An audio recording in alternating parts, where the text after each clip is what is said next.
Hey everyone, thanks for joining me today. You're listening to The Tim Laskus Show. This is episode 46, and this is part 2 from episode 45, which is part 1, and it's the same guest.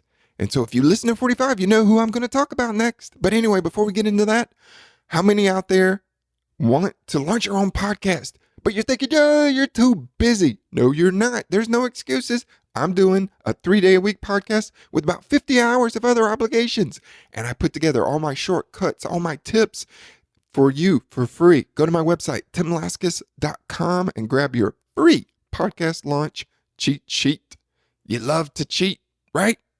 No, you don't want to cheat. This is not cheating. It's just helpful tips to get you there faster and quicker without any more excuses, because it is the Wild West. Everyone is jumping into podcasting. So get out there. If you have any product, services, or you just want to talk and want people to love you and you have something to say, start your own podcast and go to my website, timlaskus.com. Get your free how to launch a podcast cheat sheet right now. Now, on to today's guest, which is Michael Talbott, who is AKA Detective Switek from Miami Vice. In the first episode of 45, he went in and talked about all kinds of experiences he had on the set with Miami Vice. This is the second part of that.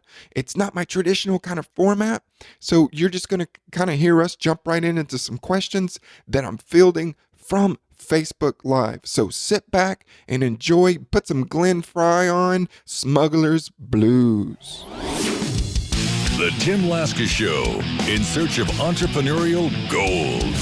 Tim digs deep into the minds of his guests. Entertaining, down to earth, and informative. Now, here's your host, Tim Laskus. So, Doc, it's like 40 minutes or something. I don't remember exactly, but it's like a minute a page if you read the script. But because of commercials, so that's why it was. They get the. I think it was like 40 minutes is the actual filming. I mean, time. The rest is commercials. Gotcha. Now, Karen must be your biggest fan because she keeps asking some really great questions. And she says, is there anything else that you wish to accomplish in your life? No, just, Karen, party with you, stay healthy. Just kind of, I'd like to relax more. But because of my personality, I'm just trying to go, I think. And there's a lot of traveling I'd like to do. But it seems that, nowadays, because I'm an American, I don't know if I should be traveling. Meaning, the places, wherever. But, I don't know if I should take the State Department's warning serious where they tell you that, Americans shouldn't travel here or go there or do this and stay in groups. I mean, let's face it, Karen, none of us wants to go to North Korea, do we? Huh? Why would I want to go to North Korea? Right. And don't leave a Bible in the hotel room when you're there, for sure. Yeah, you can't do anything. Life in prison right there. That's it, brother. But you can handle yourself. I mean, you played a detective, for all these years and all these different roles. And you're also, I think maybe a lot of people don't know that you are, a big supporter of the NRA. Yeah, my wife and I are life members. We've been members of the NRA for 26 years. That's awesome. Now, and I just found a picture of Wayne LaPierre and Charlton Heston that was taken at Charlton Heston's house. And I was going through all my stuff. I got boxes and boxes of stuff, and I mailed it to Wayne, and he sent me back a note and appreciated it. So there you go. All right. Well, that's awesome. Mr. Heston signed it, stand tall. He writes, Wayne, stand tall, Chuck. That's awesome. That is great. Hey, we got a random question here. It says, would you strip down to your birthday suit and jump in an icy lake? Probably not. Well, you ever heard of that guy, Wim Hof? He does the deep breathing and the ice baths and all that stuff. He says it helps him to feel young again. I don't know. He's like 50 or 60. He climbed Mount Everest in just his underwear. I mean, he's insane. He sounds like a polar bear. Polar bear. You got to look him up. Wim Hof. The guy is incredible. He goes and he'll cut a hole in a frozen lake, and he'll swim from one hole under the lake and then come up in another hole, with no wetsuit or nothing. He says it's about breathing and controlling your breath. He says it cures all kinds of ailments, and so apparently he has a big following. Wow. So, well, that's pretty cool. Yeah, so good stuff. Let's see, what's another question do we have? I think some people are interested. I'd like to bring it up on the Facebook Live. I know we're going to talk about it a little later on our interview, but you support a great organization called Purple Heart Outdoors. Can you talk a little bit about that? Yeah, what that is it's what we do. We started about 10 years ago. We just celebrated our 10th anniversary. Lieutenant Colonel Dan Hammock, who's a Green Beret, who was in Afghanistan. We used to hunt with the Quail Unlimited down in Georgia. We used to hunt with quail, and I met him on his plantation when I went hunting there because I was a celebrity. And he said, Mike, what we should do, Mike, because he's from Georgia. He says, what we should do, Mike, is we should start our own hunts. And that's what we did. And it's called the Purple Heart Outdoors Tour. And our website is purpleheartoutdoors, all one word, .com. purpleheartoutdoors.com, and it's a 501c3. It's a nonprofit organization. And what we do is we take combat wounded veterans or valor in combat veterans, the Special Forces guys. We take them on hunting trips, and we have about 7, I think we're going to have 9 around the country now. We do a quail hunt in Georgia, where we host 40. We do a turkey hunt in Iowa, where we host 8. We also do a pheasant hunt in Iowa, where we host 8. And then a deer hunt in Northern California, and a elk hunt in Montana. So it's a great thing. It's basically to provide outdoor recreational opportunities exclusively for selected active duty military members of the United States Special Operations. So, it's just a good way for them to forget about their problems and take them out and be outdoors. And, it's a lot of fun, and it's very worthwhile, and they're very gracious people. We had a hunt in Iowa, and we were staying in a house, and somebody, I'll take the blame, I forgot to put a bar of soap in the bathroom for these guys to shower after they hunt. And it went on for about 3 days, this hunt, and at the end of the 3rd day, somebody said to me they noticed there was no soap in the shower. So I said to one of the guys who's, 21, 22 years old, I said, geez, I'm so sorry. I wish you would have said something. He said, Mike, don't worry about it. In Afghanistan, we sleep in chicken coops. We sleep on rocks. So it's no big deal not having soap. So I said, oh, all right, sir. Meaning that they never complain. The soldiers, the Marines, the Rangers, the Green Beret guys, they never complain about it. They just say, thank you very much. Yeah. So there you go. They do it. They sacrifice themselves. I mean, it's amazing, the freedoms and privileges that we have because of them, because of our men and women in uniform and all that they do. I mean, they have to leave their families and go overseas and fight and kiss it may be the last time they kiss their husband, their wife, their child, and they're off to fight for our freedom, and it just can't thank them enough. And so the Purple Heart Outdoors Tour, it supports current Special Forces as well as those who are wounded warriors, correct? Yes, that's correct. Mm-hmm. So, I mean, you don't have to have received a Purple Heart to come to our hunts. Right. That's the basic. The basic thing is with the military, nobody wants a Purple Heart because you're either going to be wounded or dead. So nobody wants to receive a Purple Heart, but we call it that because of our dedication to these soldiers that maybe have been wounded in battle and or valor in combat, and we just want to take care of them. And that's why when I'm in an airport and I see a military, someone dressed as a military person, I always say thank you for my freedom. And when I see police officers on the streets or in the airports or whatever, I say be safe. And they say thank you. So, because of all the stuff that's been happening with police in this country and, all these bombings and all the crap going on all over the world, these guys, when they hear a gunshot, they run to that gunshot or that bomb explosion. These are the guys running to that. Everybody else is running away from it. Yep. So absolutely. Anyway, they put a lot on the line. So I would encourage everyone who's out there, who's listening, who's watching, and if you enjoy, the freedom that you have being a U.S. citizen, go to purpleheartoutdoors.com and make a pledge. Yeah, there's pictures there. They can look at photographs of our hunts. Mm-hmm. Yeah. And they can make a donation. Yes, I encourage everyone, make a donation. Go to purpleheartoutdoors.com.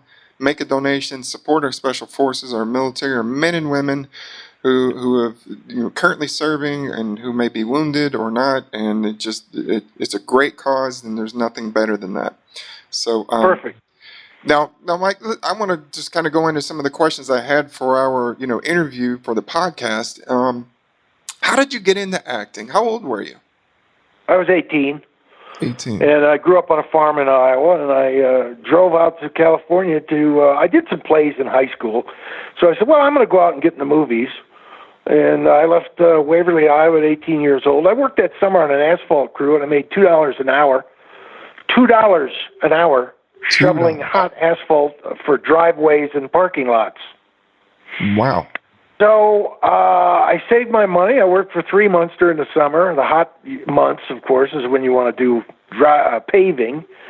And I drove out to California, and I was there 2 weeks, and I answered an ad in Variety, the entertainment newspaper. And it was for an actor who had knowledge of, or a football player that had knowledge of acting or something. Well, I played football in high school. Broke my leg my senior year in the first game.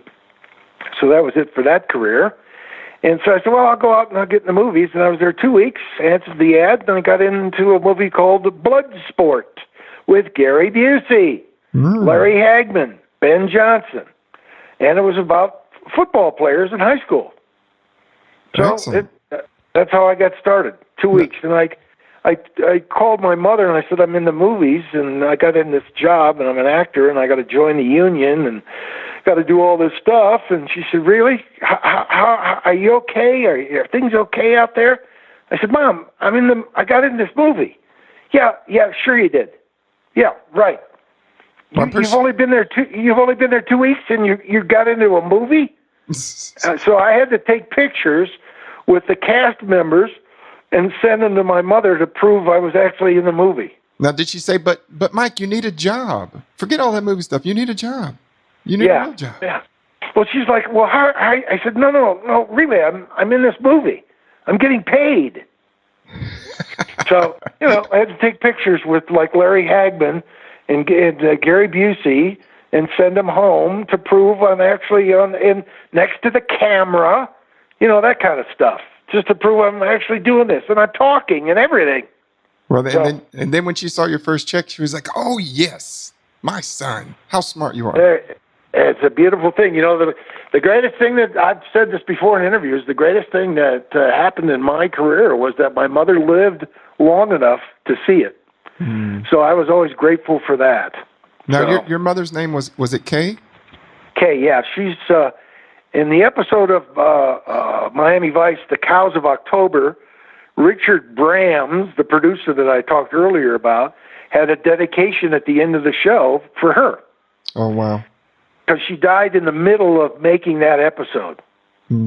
So it sounds like your mom made a big impact on your life. Oh, yeah, she was great. She came down to Miami, and I said, I put her in my chair and took pictures of her with my name on the back of the chair. And I said, hey, Mom, do you want to meet, Don Johnson? And she said, no, I want to meet Zito. So, but I mean, she met everybody anyway in the cast, and she was on the set, and she stayed at the beach, and it was great. She had a nice hotel room, and it was a lot of fun. So. And how old was your mother when she passed away? 62. 62. Well, that's how old That's my age was. now. Yeah. Way too young. Yeah, oh boy, it's way too young is right. Mm-hmm. She only got 1 month of Social Security. Oh, wow. Well, yeah. It sounds like she was a very special lady. Well, I tried to make her life, the last of her life. She died of lymphoma, but she also had MS. Mm. But she, I tried to make her as comfortable as I possibly could, and we were back and forth to the Mayo Clinic in Rochester, Minnesota, and she just wanted to finish the rest of her life with her Manhattans and her cigarettes. Mm. So there you go. Wow. She didn't want any more chemo treatments. Uh-huh. She wanted her hair to come back. She wanted to die with dignity as a woman. She wanted to do it her way. Yeah, and so she did. So I said, well, Mom, she'd always say, pick up some cherries at the store for my Manhattans. So I said, okay, I'll get you some cherries. Anything you want.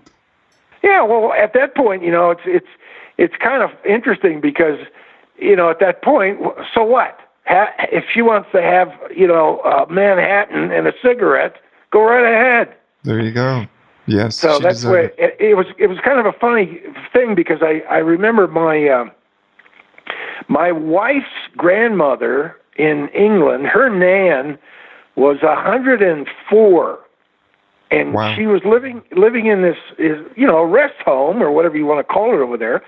And we're talking to her one day, and a lady came up and asked her nan if she wanted anything from the bar. And I go, what did you just say? I'd like to know if you'd like a drink from the bar. and her nan, who was 104, would always have teacher's scotch. A little bit of teacher's scotch. And so, she'd go down and give him a drink. So I said, where is this place? So the bar would open at like 1 o'clock to 3 o'clock, and all the old boys were in their wheelchairs coming up for a pint of beer or whiskey. They had a bartender. They had everything. So I asked the lady, I said, wow, this is, I've never seen this in a rest home or an old folks home or whatever you want to call it. And the lady that ran the place says, what's it going to hurt? These people are 80 and 90. Why can't they have a drink and enjoy the rest of their life? For sure. And it made perfect sense. Yes. Absolutely. So, wow. Anyway. Well, that's a great story. Now, what would you say was one of your most memorable roles, either TV or film? Well, gosh, I'd say used cars, Mickey, that was a lot of fun. And then, of course, Miami Vice was a lot of fun. So that kind of stuff, it was all great. Everything was fun. I enjoyed doing everything. Now, you were in the movie with Clint Eastwood. What was it? Any Which Way? Any Which Way You Can, I think. Any Which Way You Can. I just remember that orangutan, and they said, right hand, Clyde. That's it. So what was Clint Eastwood like? Oh, he's the greatest. Mm-hmm. Oh, man, what a great guy. He's like 6'5". Is he? So, he was just a great man, just a lot of fun. I mean, he still is. But he was just, we're doing a scene out in the desert in California, and I worked prior to that, and then I had like a month off while they were filming in Colorado, and then it was my turn to come back, and Clint said, Mike, how you been? Since you've had the time off. And I said, I'm good, Mr. Eastwood. He said, call me Clint. And I said, yes, sir. And there was a scene that we did where he's fighting, and there's a line that I have, and it's like, well, the fight's not over until he's down, is my line, or something like that, I say, is this state trooper. And he's fighting, and so we're filming this scene, and he turns to me, and you never see Clint Eastwood's eyes, and he turns to look at me, like stare me down, And all I could see, I was like hypnotized. All I could see was him saying, "Was it 6 shots or only 5?"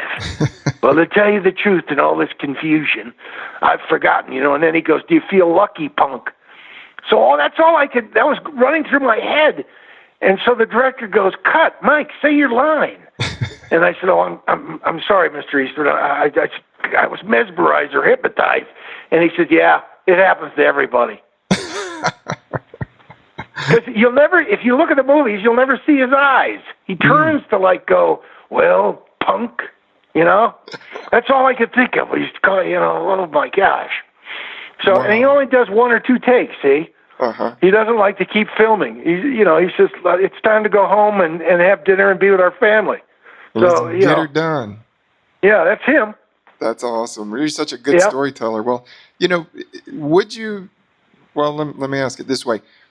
For anyone who wants to pursue a career in television or film today, what tips would you have for them? I'd say get a job, get a real job, do something else, be an engineer. I wouldn't recommend Hollywood to anybody.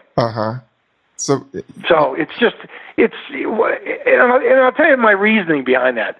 These people in Hollywood are so phony because it's they're telling me that I shouldn't have a gun and the Second Amendment doesn't count. But if you notice, how do they make their money? All these TV shows, everybody's got a gun. Mm-hmm. Pretty interesting, isn't it? Yes. They're telling me in the real world I shouldn't have a gun, but then in their pretend world, everybody on these cop shows and every show, they all got guns. They're all hypocrites. Right. Now, do you think that the casting process is different today than, say, back in the 80s or even 70s? I have no idea what it's like now. I mean, I've been out of that thing for, 30 years? Right. So, you closed that chapter. I remember, but I remember when Vice was over and I went back to California, and a 22-year-old casting director who was alive, but was a teenager during the Miami Vice days. I walked into her office to audition, and she said, So tell me what you've done. So I'm saying, well, you start with, I was on Miami Vice. She said, Miami Vice, what was that? I've never seen it, because she was 15. Mm-hmm. See what I mean? So how do you compete with that? Right. There was a Shelley Winters always told this story that they wanted her to come and audition, and Shelley Winters had 2 Academy Awards. So she said, "Okay, fine, I'll go audition," instead of just offering her the role. So she goes to this casting director, and it's like a 22-year-old, 25-year-old casting director. And she's like, Miss Winters, what have you done? And she takes her 2 Academy Awards out of her purse and puts them on the desk. She said, I've won these 2. So there you go. Enough said. Yes, that's awesome. Yeah, there you go. What do you mean, what have I done? So, that's how it's changed. And if you think about it, it's true. Yeah. So why am I going to go explain to a young casting director of what I used to do and what was I a good guy, a bad guy on that show? I've never seen the show. Mm-hmm. See what I mean? Sure. So what's the point? Absolutely, that totally makes sense. So what kind of fills your day? These days, what does life in the shoes of Mike Talbot look like today? From when you get up in the morning to when you go to bed, on average. On average. Well, doing stuff outside in the garden. Got a lot of stuff to do there.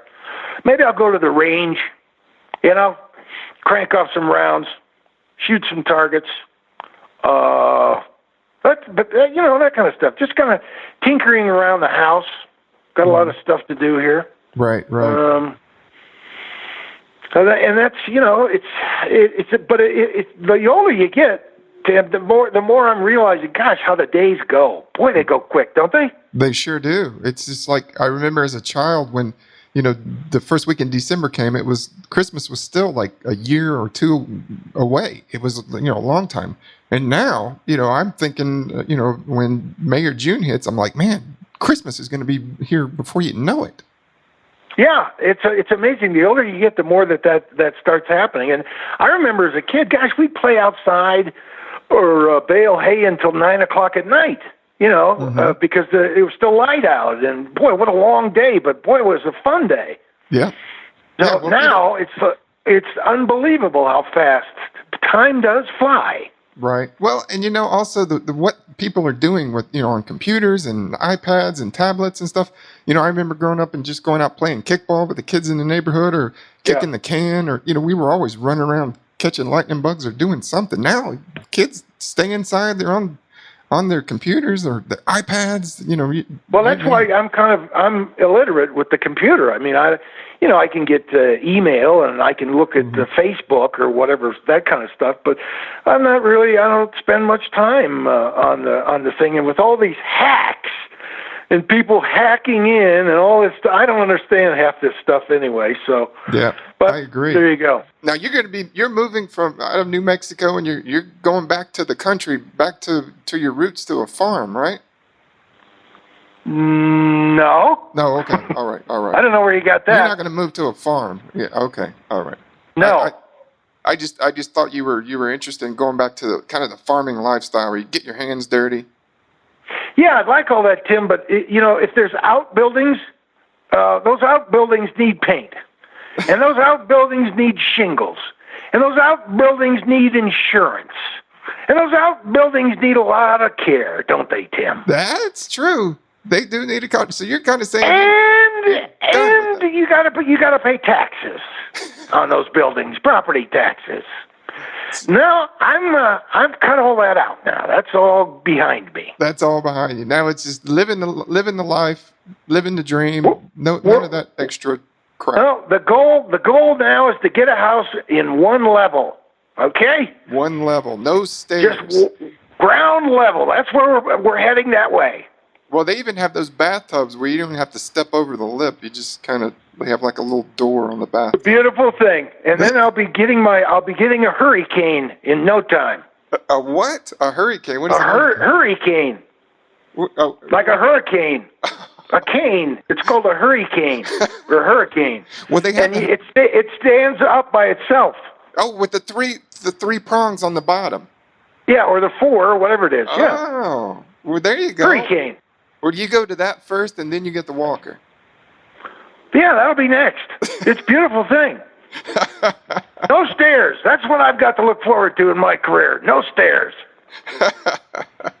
I love that. Well, Mike, it is now an hour into our interview, and we have asked a ton of questions, and you've been so gracious with your time, and I know you have a lot going on, and for you to take time for me and my listeners and people on Facebook, and I know there's so many people just want to say thank you for everything that you've done with all the movies and the memories of Miami Vice and you have a lot of people out there who just love you. So I don't know if you want to say any kind of parting words before we go. No, it's I want to thank them, the fans of the shows, and that went to the movies or bought a ticket or buy the products that are being advertised on the Miami Vice days. I mean, that's the reason we were on, and the ratings, and stayed pretty good in the ratings for all those years. That's because of those people. They were the loyal fans that watched the show and cared about the show. And I tell you what, I still get fan mail all the time. I'll get from Germany. Karen knows that. In Holland, I still get the show plays, and it's duped in, I think, 26 different languages. Wow. I believe it. Miami Vice is. And the only problem they have, and Karen would know this, I don't know if we're still on Facebook, but when Don Johnson speaks a foreign language, there is no foreign word for freeze pal. Freeze pal. There's no, that's American slang. See, so in German, if he's speaking German, you hear him, freeze pal. Yeah, that's pretty funny because they That's don't know awesome. some of the languages you can't, dupe freeze pal. It's American slang. Yeah, yeah. Well, I lived in Costa Rica for a while, and they have a lot of the American shows translated in Spanish, and so it was often funny to watch that. And and also we spent some time in Nicaragua, and they're kind of frozen in the '80s. They love the '80s music, and you could go to any bar or restaurant, and it's like being back in 1982 if you close your eyes. There you go. So it's funny. People around the world love the '80s. They love Miami Vice, and they love you, Mike. And you have been fantastic.